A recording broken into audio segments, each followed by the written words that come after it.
외면받던 신혼희망타운의 반전이 펼쳐졌습니다. 이달 성남 대장을 시작으로 성남 복정 위례에서 신혼희망타운 청약을 앞두고 흥행 여부에 관심이 쏠리고 있습니다. 윤석열 정부가 내달부터 신혼희망타운을 청년 공공분양주택으로 흡수한다고 밝히면서 사실상 마지막 신혼희망타운이 될 것으로 보이는데요. 신혼희망타운은 앞서 좁은 평수와 비선호 입지, 수익 공유 등으로 신혼부부로부터 외면을 받아왔죠. 하지만 최근 고금리 시대에 1%대 고정금리로 대출을 받을 수 있다는 점과 주변 시세 대비 낮은 가격이 장점으로 부각되면서 수요자들의 관심을 끌고 있습니다. 최근 1%대 금리로 대출을 받을 수 있는 신혼희망타운이 주목을 받으면서 윤석열 정부의 청년 서민주거 안정책도 주목을 받고 있습니다. 1.3%의 고정금리를 내세운 신혼희망타운이 마지막에는 수요자들의 호응을 얻을 수 있을지, 윤석열 정부의 청년 서민주거 안정책이 이 같은 관심을 이어받을 수 있을지 오늘 함께 파헤쳐 보시죠.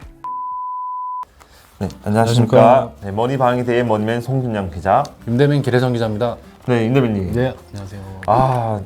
지금 뭐 대출 금리가 장난 아니네요. 예, 지금 그 주변에서 난리가 났어요. 뭐 영끌 분들도 계시고, 네. 뭐 전세 대출 받으신 분들도 그렇고, 한 6개월 전만 해도 한 3%대? 3%대 중반이었는데, 네.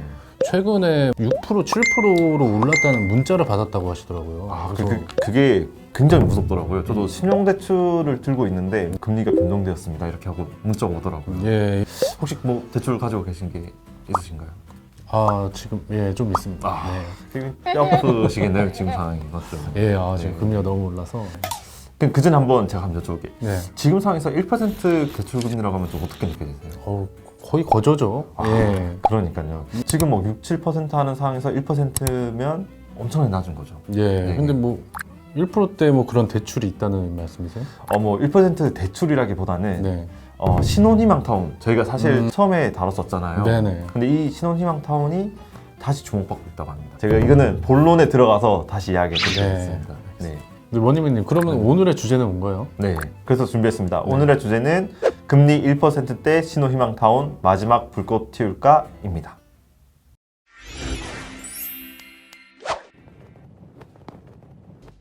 네, 원희민님. 네. 저희가 그 신혼희망타운 예전에 다뤘었는데 네. 또 제가 주목할 부분이 있을까요? 사실 네. 그때랑 그렇게 뭐 크게 달라진 건 없긴 네. 하거든요. 근데 상황이 좀 약간 좀 달라졌다고 보면 될까요? 좀 많이 달라졌죠? 네.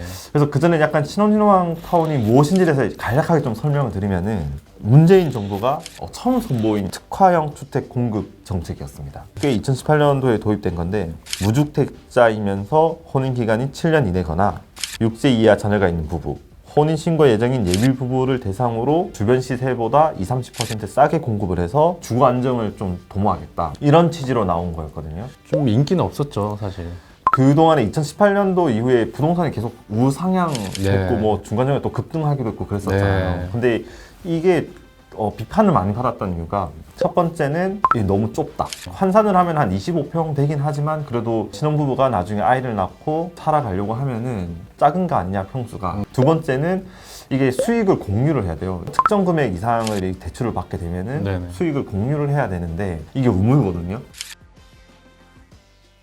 아무래도 부동산이 계속 우상향하고 있는 상황에서 수익을 공유해야 한다고 하니까 사람들 입장에서는 뭔가 빼앗기는 기분이죠. 그렇죠. 그때 막 네. 뭐 몇 억씩 옆에 뭐 네. 시세 차익 얻었다고 하는데 정부랑 50%씩 나눠야 된다니까. 네. 말이 많았죠. 예. 그래서 인기가 별로 없어서 미달 사례가 좀 많이 속출했던 예. 그런 상황이었습니다. 그런데 이게 약간 좀 상황이 바뀌었습니다. 저희가 뭐 네. 오프닝 때 저희가 대출 이야기했었잖아요. 네. 뭐 6%, 7% 이렇게 말씀을 해주셨는데 신혼희망타운이 최선의 조건으로 하면은 1.3% 대출 금리가 2.3%입니다. 엄청나네요. 또 DSR이 적용이 안 되잖아요. 신혼희망타운이. 그 한도는 어느 정도까지? 한도는 4억 원입니다. 4억 원이요? 네. 예, 그럼 LTV는? LTV는 70%. DSR 적용도 안 받고 한도도 그렇게 나오고 지금 제 걸림돌이 DSR인데 네, 그러니까요. 네. 금리도 금리이지만 대출이 안 나오는데 그게 DSR 영향이 꽤 크고 예. 거기다가 금리마도 지금 뭐 6%, 7% 하는데 1.3%. 5% 정도 차이 나면 뭐 한 100만 원도 차이 날 수 있겠죠. 그렇죠. 이걸 약간 그 계산을 한번 해봤거든요. 4억 원 말씀드렸잖아요, 네네. 최대. 이거를 풀로 받았을 때 30년 동안 원리금 균등으로 하면은 1.3%로 하면은 이자가 추가로 드는 게 8,300만 원 정도밖에 안 되거든요. 네네. 근데 물론 앞으로 뭐 30년 동안 이자가 8%로 유지되진 않겠죠. 네. 근데 8%로 가정했을 때 계산하면은 네. 원리금 균등을 하면 이자만 6억 5천만 원을 더 내야 돼요. 아. 6억 5천만 원을 낼 것이냐, 8,300만 원만 낼 것이냐. 이게 아무래도 30년간의 어떤 기간이 있기 때문에 이게 네. 가능한 건데 엄청난 차이가 발생해버리는 거죠. 당연히 1%로 가야죠. 이렇게 되어버리니까 수익 조금 떼줘도 생각보다 나쁘지 않다. 이런 계산이 가능하다고 볼 수 있겠습니다. 예. 그리고 또 한 가지는 부동산 시장을 이렇게 비춰봤을 때 하락기로 접어들었다고 해도 사실 무방하잖아요. 그렇죠. 예. 근데 이런 하락기가 오다 보니까 수익 공유에 대한 아픔? 이런 것들이 조금 덜해졌다. 예. 예. 그래서 막 5억 올랐는데 뭐 10억 올랐는데 그래서 절반을 떼주면은 뭔가 굉장히 아깝잖아요. 네네. 근데 1억밖에 안 올랐어요, 만약에. 떼주는 게 그렇게 아프진 않을 수 있는 그런 부분이 될 수 있다는 거죠. 그래서 약간 좀 종합을 해보자면은 일단 첫 번째, 돈을 구할 수 없는 대출 자체 여력이 없는 신혼부부들에게는 DSR 구애 없이 LTV 70% 받을 수 있다는 점. 그리고 두 번째는 70% 받는 대신에 금리 최저 수준이 1.3%라는 점. 그리고 세 번째는 부동산이 지금 또 하락기에 있기 때문에 이게 주변 시세보다 좀 싸게 나오잖아요. 네. 그러면은 약간의 어떤 안전 마진이 생길 수 있다는 점. 아, 여기다 하나 더 덧붙이자면은 신혼희망타운이 뭐 사실상 올해로 끝나게 됩니다. 올해가 뭐 마지막 신혼타운이라는 말씀이세요? 이게 그 문재인 정부에서 이렇게 나왔던 정책이잖아요. 네. 그리고 또 정부가 바뀌면서 현재 상황에 맞게 바꾼 정책이 나왔거든요. 흡수되는 형태인데 이거 관련돼서는 저희가 마지막에 또 다시 한번 다루도록 하겠습니다. 네. 네. 네, 원희맨님.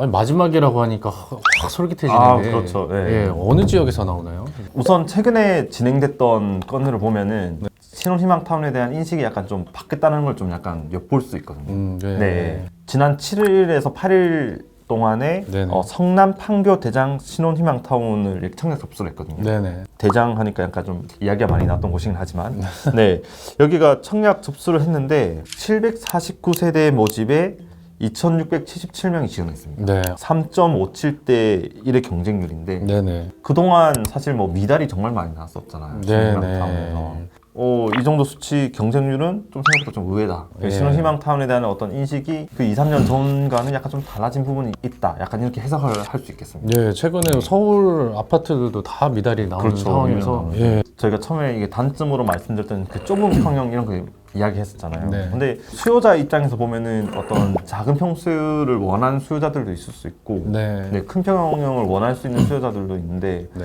근데 그런 수요들을 어쨌든 흡수를 했다라고 보시면 될 것 같고 네. 이거 약간 좀 더 보면은 네네. 전용 55.98제곱미터 같은 경우는 분양가가 평균 5억 6,445만 원. 전용 55.97제곱미터가 5억 5,680만 원. 이게 뭐 각각 4.19대 1, 2.71대 1 이렇게 경쟁률이었거든요. 네. 이 근처에는 소형 평수가 없어가지고 직접적인 비교가 좀 쉽지는 않긴 한데 네네. 분당에 비슷한 크기의 아파트가 대부분 뭐 10억 원대 이렇게 한다라는 걸 감안을 하면은 대장주구도 위치가 괜찮잖아요. 네. 가격적인 메리트도 있고 소형 평수지만 수요도 분명히 있는 거고 낮은 금리에 사람들이 좀 몰렸다 이렇게 볼 수도 있을 것 같습니다.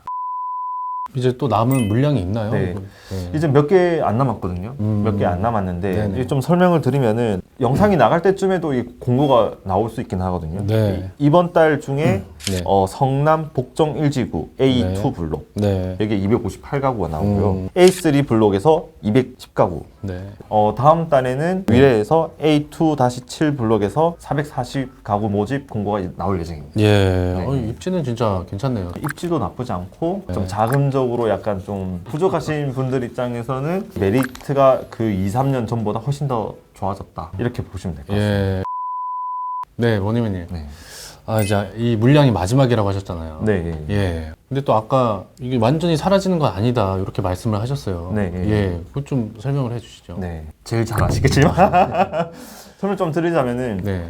우리나라가 그 출산율이 굉장히 저조하잖아요. 네. 이걸 없앨 수가 없는 상황이잖아요. 예, 그래서 윤석열 정부도 이 관련된 그런 비슷한 정책을 내놨는데 네네. 이 신혼희망타운이 윤석열 정부가 내놓은 정책 중에 하나로 약간 흡입이 된다? 예. 그럼 좀 구체적으로 말씀해 주시죠. 네. 예.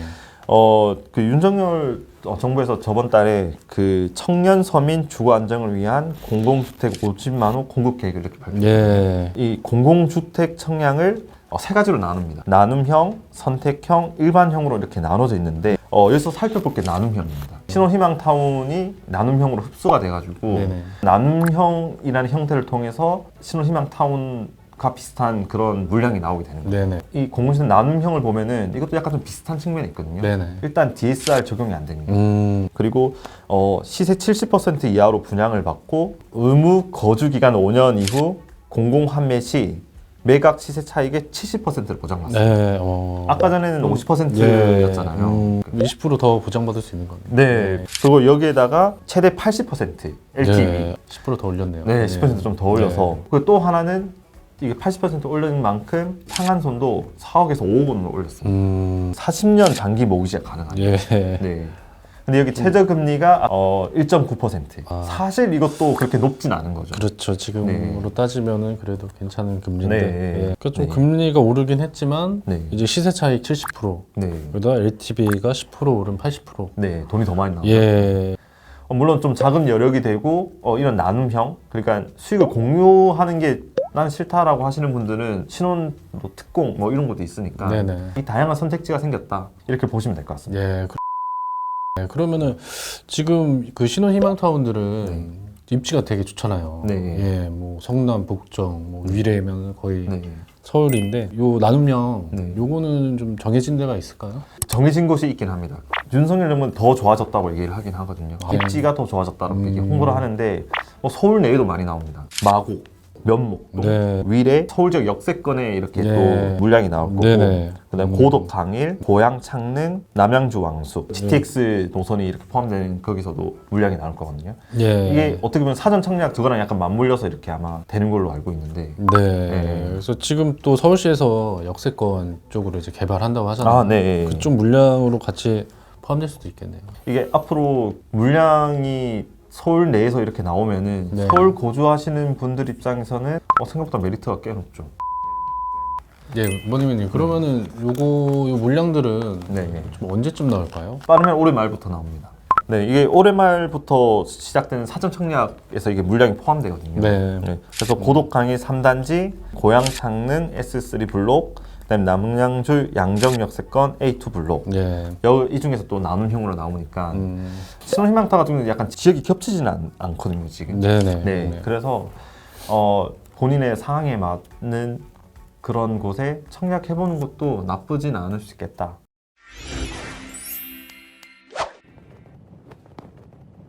네, 지금까지 문재인 정부의 신혼부부를 위한 부동산 정책 그리고 윤석열 정부의 신혼부부를 위한 정책을 살펴봤는데 신혼희망타운 같은 경우는 이미 저희가 영상 올렸던 네. 그게 남아있거든요. 네네. 그래서 그걸 참고해 주시면 되게 좋을 것 같아요. 예, 그때 그리고 또 그때 시장 상황을 담았을 거예요. 아, 예. 네. 그때랑 한번 비교해 보시는 것도 네. 좀 재밌을 것 같고요. 저희가 그때 기회가 될 수 있다라고 저희가 사실 찍었거든요. 네. 되게 성견지명이 있으신. 네. 그렇게 네. 보시면 될 것 같고. 네네. 궁금한 점 있으시면은 저희가 이제 댓글로 네. 답변 달아드릴 테니까 남겨주시고요. 네. 예, 그럼 저희는 다음에 또 유익한 내용으로 다시 찾아뵙겠습니다. 돈줄의 길목을 지키다 머니맨 송준영 기자. 임대맨 기사성 기자였습니다. 감사합니다.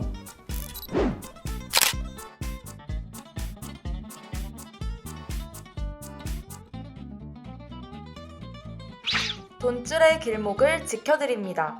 머니방위대의 다른 영상도 즐기시려면 구독 버튼을 꾹 눌러주세요.